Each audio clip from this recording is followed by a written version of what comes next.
संवाद। मानव अधिकार किसके लिए? दृश्य। एक कॉफी हाउस में दो मित्र आरव और निशा चर्चा कर रहे हैं। निशा, आरव, तुमने सुना? कल पुलिस ने एक युवक को बिना वारंट के उठाया। क्या यही है लोकतंत्र? क्या हम अब भी ब्रिटिश राज में हैं? शांत भाव से। हाँ निशा, बिना वारंट के उठाना गलत है।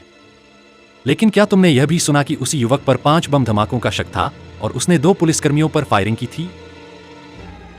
निशा, पर जब तक दोष साबित न हो, वो आरोपी है, अपराधी नहीं। हर किसी को इंसाफ का अधिकार है। आरव, बिल्कुल सही कहा तुमने। लेकिन मुझे यह बताओ, उसी केस में जो 2 पुलिसकर्मी घायल हुए, क्या किसी ने उनके इलाज, मानसिक स्थिति या उनके परिवार की चिंता की? निशा, थोड़ी चुप।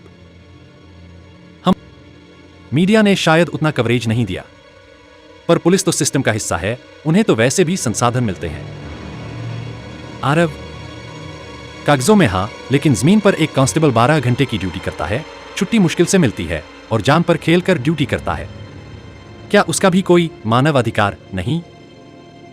निशा, तुम ये कहना चाहते हो कि अपराधी के अधिकार की बात नहीं होनी चाहिए? आरव, नहीं, मैं ये नहीं कह रहा। मैं कह रहा हूं कि बात सबकी होनी चाहिए, अपराधी, पीड़ित, पुलिस और सेना के जवान, सबकी। आजकल होता यह है कि अगर कोई आतंकी पकड़ा जाता है तो एनजीओज उसके खाने, कंबल, कानूनी सहायता पर कोर्ट पहुंच जाते हैं, लेकिन उसी हमले में मारे गए मासूमों की मां बाप को मुआवजे के लिए दर दर भटकना पड़ता है। निशा, थोड़ा चिंतित होकर। तुम्हारी बात में दम है, लेकिन क्या ये एनजीओज जानबूझकर ऐसा करते हैं? आरव, सभी नहीं, लेकिन कुछ संस्थाएं राज्य विरोध को ही मानवाधिकार का पर्याय मानती हैं। उनके लिए अपराधी अगर सरकार के खिलाफ है तो क्रांतिकारी बन जाता है। मानव अधिकार की बात करनी है तो मानवता के साथ संतुलन जरूरी है। निशा, तो फिर समाधान क्या है? क्या हम अपने विचारों से समझौता करें? आरव, नहीं, अपने दृष्टिकोण को व्यापक बनाएं। अपराधी के अधिकार की रक्षा करो, लेकिन उस कांस्टेबल के आंसू भी देखो जो ड्यूटी से लौटते हुए मारा गया।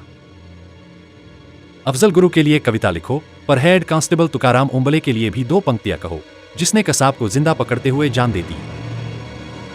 निशा, मुस्कुराते हुए। शायद अब वक्त है कि मानव अधिकार का अर्थ फिर से परिभाषित किया जाए, एक तरफा नहीं, सबके लिए। आरव, और यही भारत का वास्तविक मानवाधिकारवाद होगा, न विलोपतीकरण, न अंधराज भक्ति, बस न्याय सबके लिए। मानव अधिकार वे मूलभूत अधिकार हैं जो हर व्यक्ति को जन्म से प्राप्त होते हैं, जैसे जीवन का अधिकार, स्वतंत्रता, अभिव्यक्ति की स्वतंत्रता, निष्पक्ष न्याय, यातना से सुरक्षा आदि। ये अधिकार संविधान और अंतर्राष्ट्रीय मानवाधिकार घोषणाओं जैसे यूएन ह्यूमन राइट्स डिक्लेरेशन से संरक्षित होते हैं। मानव अधिकार संगठनों का तर्क यह होता है कि हर व्यक्ति को, चाहे वह अपराधी हो या निर्दोष, कुछ बुनियादी अधिकारों से वंचित नहीं किया जा सकता, जैसे पुलिस कस्टडी में यातना, फर्जी एनकाउंटर या बिना ट्रायल के हिरासत। यह कानून का सिद्धांत है कि गुनहगार को सजा कोर्ट देगा, पुलिस या भीड़ नहीं। लेकिन असली चिंता वहीं से शुरू होती है। जब कोई आतंकी हमले का आरोपी पकड़ा जाता है, जैसे अजमल कसाब, तब कुछ मानवाधिकार समूह कहते हैं कि उसे उचित भोजन, दवा, सुरक्षा मिलनी चाहिए, जो कि न्यायिक दृष्टि से सही है। लेकिन उसी दौरान हमले में मारे गए मासूम नागरिकों या पुलिसकर्मियों के परिवार की मानसिक, सामाजिक और आर्थिक स्थिति पर कम ध्यान दिया जाता है। छत्तीसगढ़, झारखंड में जब नक्सली सुरक्षा बलों की हत्या करते हैं तो मानव अधिकार कार्यकर्ता फोर्स की जवाबी कार्रवाई पर सवाल उठाते हैं, लेकिन मारे गए पुलिसवालों या ग्रामीणों के अधिकारों पर बहुत कम आवाज उठती है। कुछ मानवाधिकार समूह वामपंथी दृष्टिकोण से प्रेरित होते हैं और वे राज्य की शक्ति, पुलिस सेना को हमेशा दमनकारी मानते हैं। मीडिया को सरकार या पुलिस की गलती दिखाना सनसनीखेज लगता है, जबकि सेना के बलिदान या दर्द को दिखाना कम आकर्षक समझा जाता है। कुछ अंतर्राष्ट्रीय एनजीओज खास विचारधारा से प्रेरित होते हैं जो सेना या राज्य संस्थानों को निगरानी में रखना चाहते हैं। पुलिस या सेना को अक्सर मीडिया में खुलकर बोलने की अनुमति नहीं होती, इसलिए उनका पक्ष सामने नहीं आ पाता। इस असंतुलन के दुष्परिणाम। Moral disbalance. जवान या पुलिसकर्मी सोचते हैं कि हम मर भी जाएं, कोई नहीं पूछेगा, लेकिन आतंकियों या अपराधियों के लिए पूरा तंत्र जाग उठता है। आम जनता को लगता है कि मानवाधिकार सिर्फ अपराधियों का सुरक्षा कवच बन गया है। जब न्याय का पलड़ा सिर्फ एक पक्ष की व्याख्या पर टिके तो कानून का सम्मान कम होता है। मानव अधिकारों की बात अपराधियों के साथ साथ पीड़ितों, पुलिस, सैनिकों और आम नागरिकों के लिए भी हो। स्थानीय मानवाधिकार मंच भारत में समाज की विविधता को देखते हुए मानवाधिकार की व्याख्या भारतीय दृष्टिकोण से हो, न कि केवल पश्चिमी नजरिए से। मीडिया की जवाबदेही जब आतंकवादी की खबर दिखाई जाए तब साथ में शहीद जवान की पत्नी या मां की बात भी जरूरी हो। कानूनी शिक्षा जनता को सिखाना कि मानव अधिकार का अर्थ यह नहीं कि अपराधी बच जाए, बल्कि सबको निष्पक्ष न्याय मिले। भारतीय दर्शन में अधिकार की बात तभी आती है जब व्यक्ति पहले कर्तव्य निभाता है। गीता अध्याय 3 श्लोक 8 उदास स्माइली। नियत कुरु कर्म त्वं कर्म जायो ह्यकर्मणः। अपने नियत कर्मों पालन करो, क्योंकि कर्म न करने से श्रेष्ठ कुछ नहीं। यहां कोई भी अधिकार स्वतः नहीं मिलता, वह कर्तव्य पालन के बाद आता है। अपराधी जिसने अपना कर्तव्य सत्य, अहिंसा, परहित त्याग दिया, उसके अधिकार की रक्षा तब तक नहीं हो सकती जब तक पीड़ित के अधिकार को प्राथमिकता न दी जाए। मनुस्मृति 8.304 उदास स्माइली। दंड एव ही राजस्य द्वितीयो बाहु उच्यते। दंड न्याय का बल, राजा की दूसरी भुजा है। राज को केवल अपराधी के अधिकार की चिंता नहीं करनी, उसे संतुलन बनाना है। निर्दोष की रक्षा, अपराधी को दंड और सैनिक को सम्मान। राम ने शंबुक को मारा महाभारत के बाद के लोक कथानुसार, क्योंकि समाज व्यवस्था टूट रही थी।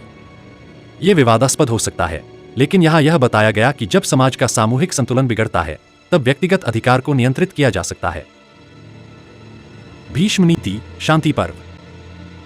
यत्र धर्म तत्र जयः, जहां धर्म है वहीं विजय है। लेकिन धर्म केवल शास्त्र नहीं, स्थानीय परिस्थिति, कौन पीड़ित है, क्या समय है, सबको ध्यान में रखकर तय होता है। युधिष्ठिर का द्वंद्व। जब अश्वत्थामा ने पांडवों के पुत्रों की हत्या की, तब भी युधिष्ठिर उसे केवल ब्राह्मण पुत्र समझकर छोड़ना चाहते थे। लेकिन भीम और कृष्ण ने कहा कि न्याय केवल उसकी जाति या स्थिति से तय नहीं होता, बल्कि उसके कर्म से होता है। यह शिक्षा क्या देती है? अपराधी का जन्म, वंश या स्थिति चाहे जो हो, अगर उसका कर्म अधार्मिक है तो राज्य उसे विशेष अधिकार से नहीं बचा सकता। भगवद गीता 2.31 उदास स्माइली। स्वधर्मं अपि चावेक्ष्य न विकम्पितुमर्हसि। क्षत्रियस्य ही धर्मः।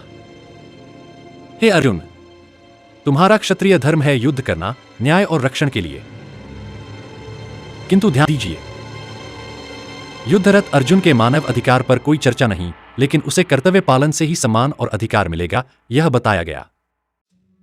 वर्तमान भारतीय सुरक्षा बल इसी क्षत्रिय धर्म के आधुनिक रूप हैं। जब वे कर्तव्य निभाते हुए मरते हैं तो उनके सम्मान और अधिकार पर सबसे पहले समाज और राज्य की जिम्मेदारी है। याज्ञवल्क्य स्मृति। दुष्टं दंडयेत राजा, राजा को दुष्टों को दंड देना चाहिए। लेकिन उसमें यह भी लिखा है कि दंडेन हीनता प्रजा नश्यति। यदि दंड उचित न हो तो प्रजा का पतन होता है। अगर राज्य दंड देने से डर जाए या अत्यधिक सहानुभूति में अपराधी को बार बार माफ करता जाए तो निर्दोषों का जीवन संकट में आ जाएगा और राज्य कमजोर होगा। नारद स्मृति धर्मसूत्रों में यस्य पीड़ाणवत्ति सन्याय। जो पीड़ा झेल रहा है पहले उसी की सुनवाई होनी चाहिए। आज का उल्टा परिदृश्य। समाज का ध्यान आरोपी के खानपान, वकील और कंबल पर है, लेकिन शहीद की मां सरकारी सहायता के लिए भीख मांग रही है। यह शास्त्रों के दृष्टिकोण से अधर्म है। भारतीय ग्रंथों के अनुसार तभी मान्य है जब व्यक्ति कर्तव्य से नहीं भागा हो। राज्य का धर्म है संतुलन और पीड़ित का न्याय। अपराधी का बचाव तभी तक वैध है जब तक वह व्यक्ति अधर्म से दूर हो या दोष सिद्ध न हुआ हो। सेना और पुलिस समाज के रक्षक हैं, उन्हें क्षत्रिय धर्म अनुसार विशेष सम्मान मिलना चाहिए। भीष्म पितामह, जिन्होंने अंधभक्ति में हस्तिनापुर की गद्दी की रक्षा की, भले ही कौरव अधर्मी हो गए। जब धर्म के नाम पर भीष्म जैसे व्यक्ति निष्पक्ष होने का ढोंग करते हैं और अधर्म के विरुद्ध आवाज नहीं उठाते तो वही धर्म पतन की ओर ले जाता है। आज भी जब मानवाधिकार कार्यकर्ता केवल तटस्थता के नाम पर अपराधी के पक्ष में खड़े होते हैं और पीड़ित की उपेक्षा करते हैं, तो यह भीष्म तत्व है जो समाज को अंधकार की ओर ले जाता है। भगवान विष्णु का सुदर्शन चक्र, वह कभी नहीं घूमता जब तक धर्म की रक्षा का समय न आ जाए।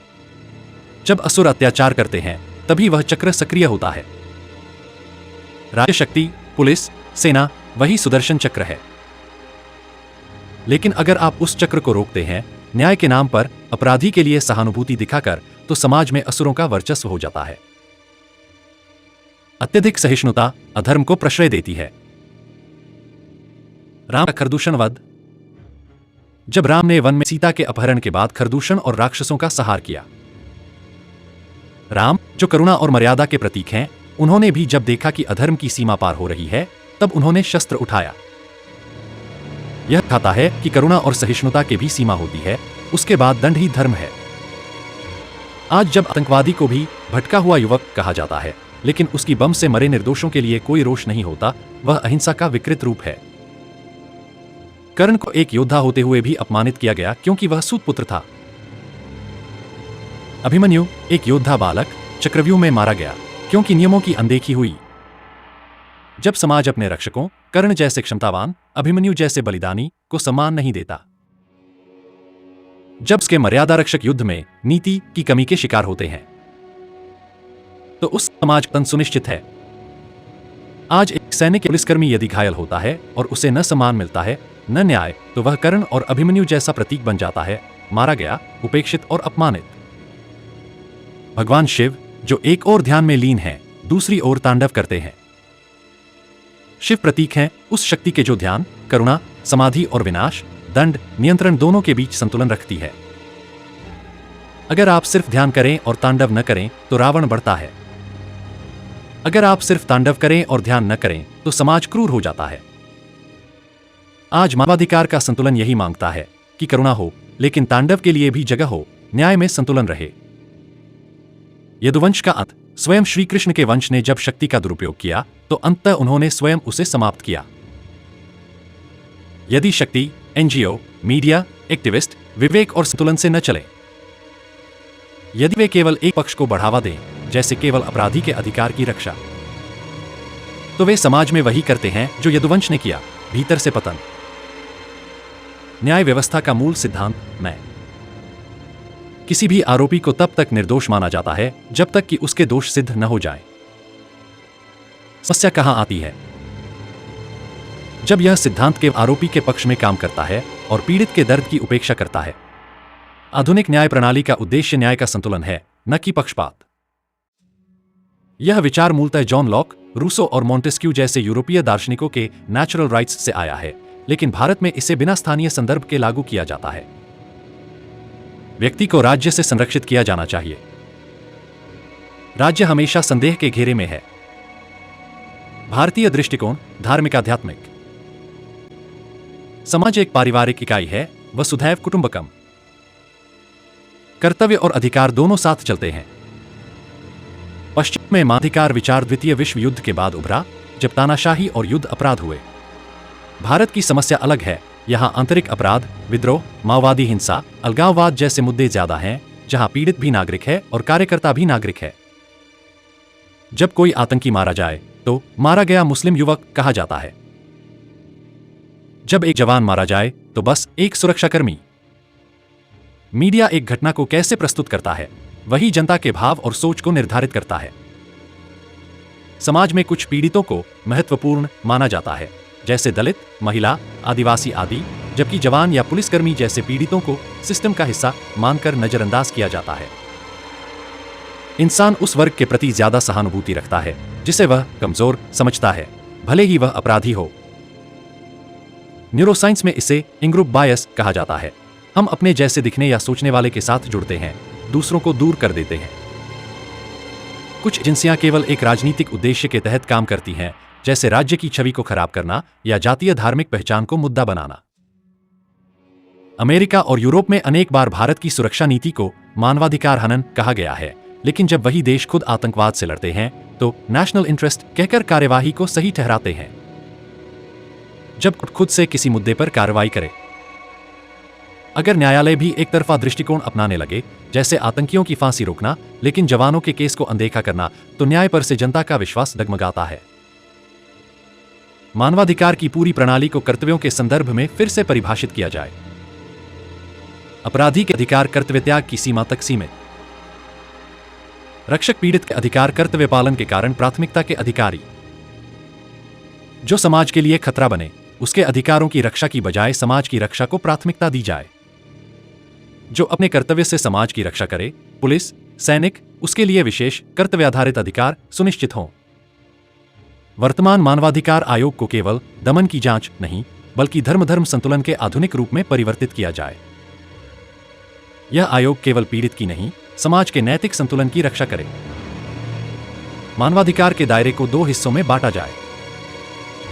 कर्तव्य पूर्वाधिकार, ड्यूटी बेस्ड राइट्स। विरोधाधिकार, rights after violation, conditional and revocable. जो लोग शिव का तांडव करते हैं समाज की रक्षा के लिए, उनका सम्मान रामायण, गीता और महाभारत के क्षत्रिय धर्म की तरह नीतिगत रूप से स्थापित होना चाहिए। युद्ध दंगा क्षेत्र में ड्यूटी करने वालों को विशेष मानव अधिकार सुरक्षा मिले। गलत आरोप लगने पर स्वतः उनके लिए रक्षा कानून चालू हो। मृत्यु के बाद उनका राजकीय सम्मान संवैधानिक अधिकार बने। भारतीय प्रतीकों जैसे भीष्म, राम, शिव, कर्ण को न्याय, प्रशासन और नीति निर्माण में उदाहरण रूप में शामिल किया जाए, ताकि नीति केवल तकनीकी न रहकर सांस्कृतिक और नैतिक भी बने। नीति प्रस्ताव।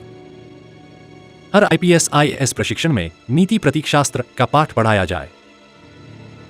कोर्ट में कर्म केंद्रित न्याय को सांस्कृतिक संदर्भों में समझाया जाए। मनुस्मृति, याज्ञवल्क्य स्मृति और महाभारत की नीति के आधार पर यह विचार सामने आता है कि दंड का उद्देश्य प्रतिशोध नहीं, संतुलन है। नीति प्रस्ताव। जेल की बजाय धार्मिक सुधार अनुष्ठान, रिस्टोरेटिव धर्मा मॉड्यूल्स का प्रारूप।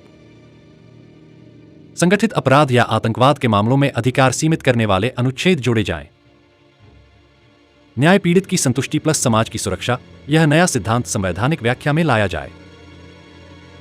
एक एक्सट्रीम दयावाद या एक्सट्रीम दमनवाद की जगह शिव की तरह दोहरे स्वभाव वाला राज्य मॉडल बनाया जाए। कानून में तांडव अवस्था और ध्यान अवस्था जैसी 2 अवस्थाएं परिभाषित हों। तांडव, जब समाज में भय और अराजकता बढ़ जाए, उदाहरण आतंकवाद। ध्यान, जब अपराधी आत्मसमर्पण और सुधार की ओर झुके।